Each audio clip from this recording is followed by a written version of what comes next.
Hello and welcome to the Daily Comic and Collectible, episode 429. Now today, the collectible of the day is the Mezco TOYZ, Marvel Comics, 112 Collective, Brown X-Men suit, Wolverine action figure. With a shadowy past, the X-Men member known as Wolverine was a soldier, mercenary, and part of the mysterious Weapon X program. His mutant abilities consist of animal keen senses, enhanced physical capabilities, powerful regenerative ability known as a healing factor, and 6 retractable bone claws in his hands.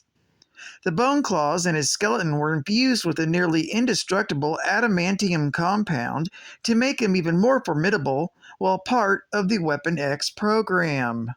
This 112 Collective Mezco Wolverine figure features a newly developed body accurately depicting his build. This brown and yellow suited Wolverine is in the 112 scale and stands a full 6 inches in height, and features over 30 points of articulation for advanced posing and display ability. Figure even includes real fabric clothing. Box contents include a 112 Collective Wolverine figure, 2 intricate head sculpts, 6 interchangeable hands, his Muramasa katana, plus includes logo stand with adjustable base.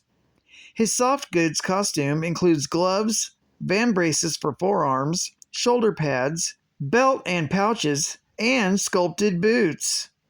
Wolverine comes packaged in a deluxe collector-friendly box, designed with fans in mind. There are no twist ties or straps for easy in and out display. Released by Mezco TOYZ. Now, the comic of the day is Wolverine, Volume 2, Issue number 16, with a cover date of mid-November 1989. This is part 6 and the final issue in the Gehenna Stone Affair arc. I really hope you enjoyed this story, and the entire story will be available in my playlist. The story is by Peter David, art by John Buscema, and cover by Kevin Nolan. This issue is titled Electric Warriors.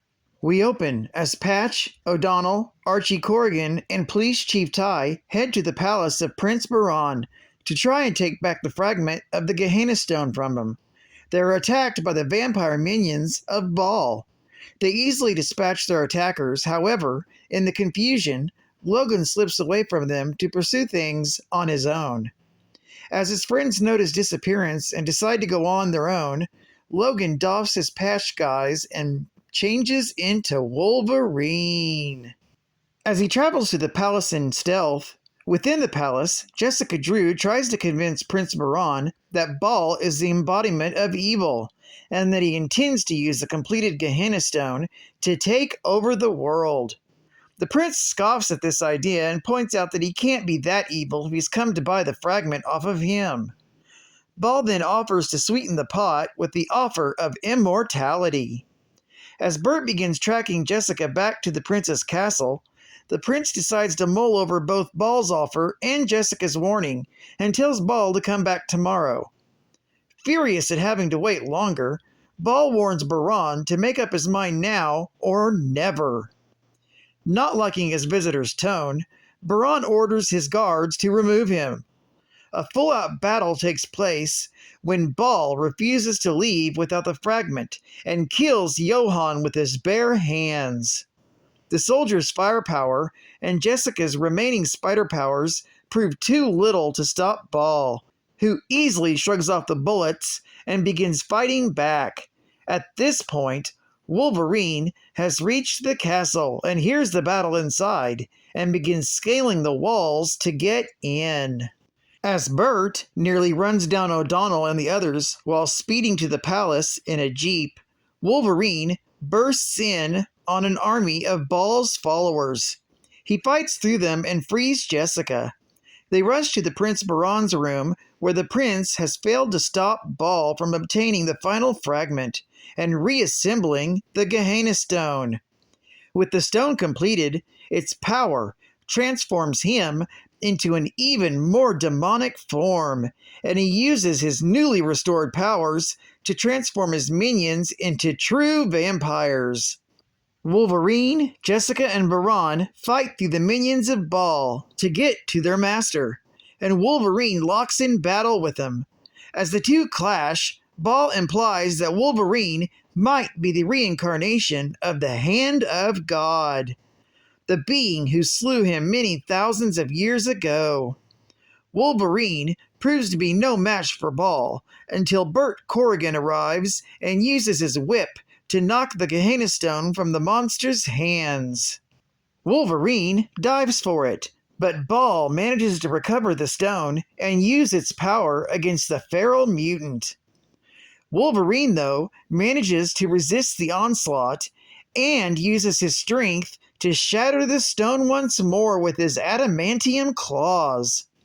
His powers weakened, Baal is stunned long enough for Logan to land a killing blow, impaling his claws into Baal's chest. The resulting strike causes an explosion that blasts open a hole in the wall of the castle, and Wolverine forces Baal out, sending them both falling to the water below. O'Donnell and the others arrive just in time to see Baran's guards taking away Baal's followers, now back in human form, now that the Gehenna Stone was destroyed. Archie notices that his brother Burt is missing among the crowd. While not far on the beach below, Wolverine pulls himself to shore and almost passes out on the beach. To his surprise, Baal rises from the water as well and lurches to shore.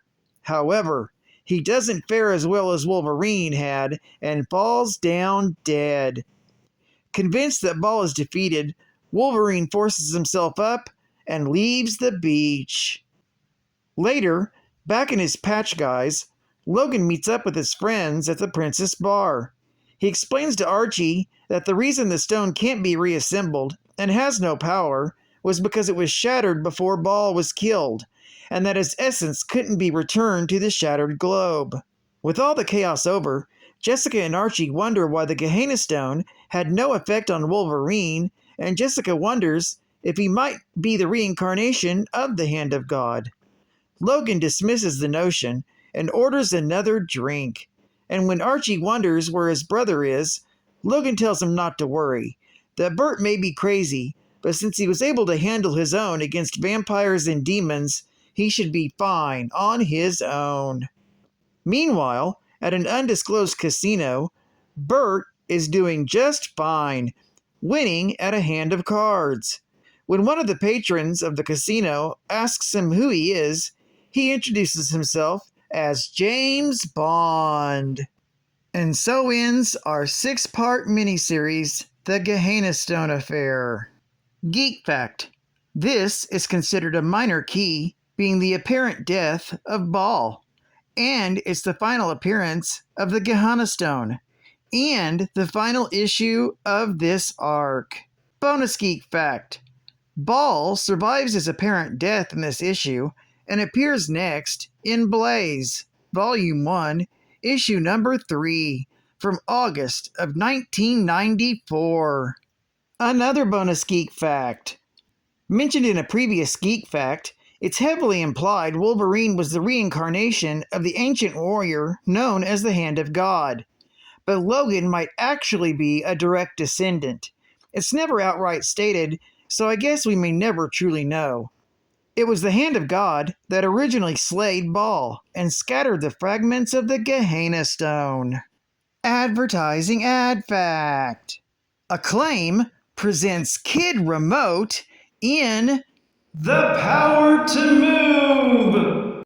The kid was at the end of his rope Stuck in a rut.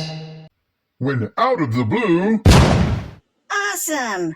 The Acclaim remote for Nintendo! now the kid can put the moves on the World Wrestling Federation Superstars. What hit me? The Acclaim remote! When suddenly, Airwolf encounters the enemy. Eat some rapid fire! Later, battling with Iron Sword, the remote's 30-foot range keeps the kid out of danger. Playing with Nintendo will never be the same. Thanks to the power to move. To be continued. The new Acclaim remote controller. The look and feel you already know. No messy wires, rapid fire for higher scores, and accurate up to 30 feet. By Acclaim Entertainment, masters of the game. State-of-the-art gaming. Let the games begin! Whether you stand posed for the tip-off, hang tough for the face-off, or get set for the gun, get ready to give Konami Sports for Nintendo everything you've got. Because against a friend or the Nintendo Entertainment System, it'll take 110% to finish first.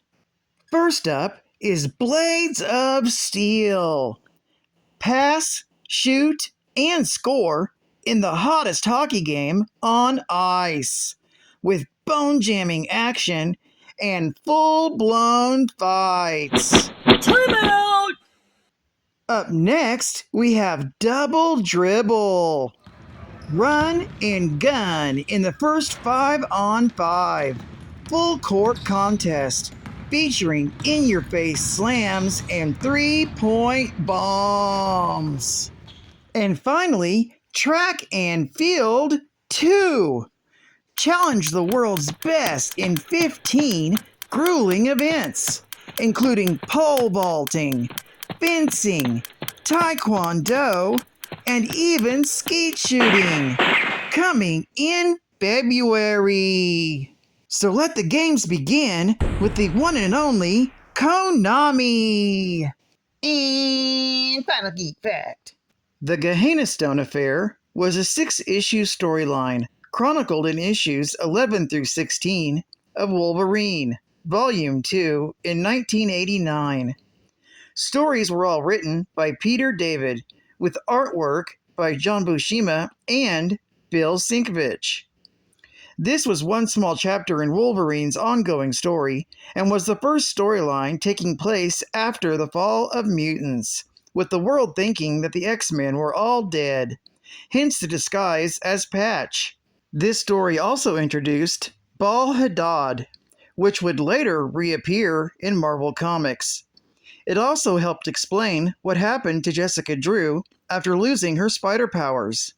And finally, it introduced Wolverine's X-Men costume for the first time ever in this series, and implied that Wolverine may be the born-again and or descendant of the Hand of God.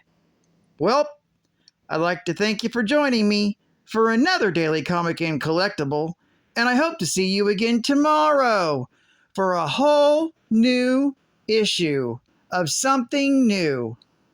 This is Cat Fan Comics Man, and I'll catch you on the flip. Over and out.